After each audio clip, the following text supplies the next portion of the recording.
Ilahena mutalahu paraketa kenalu Garsorna inogayel gashano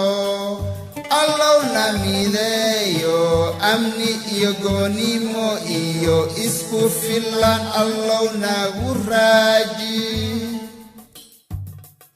Anutos na walalayalo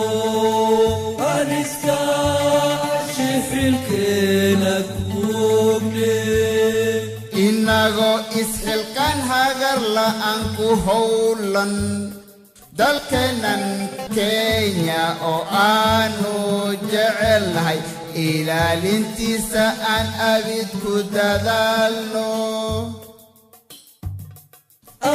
Andisnon u adegna dalkeno wajib weyen nasaran ilaye Ihtiramkay Kenya mudan tahay aan siino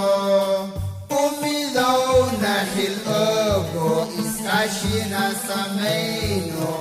abidkeen aan ahano dad abaale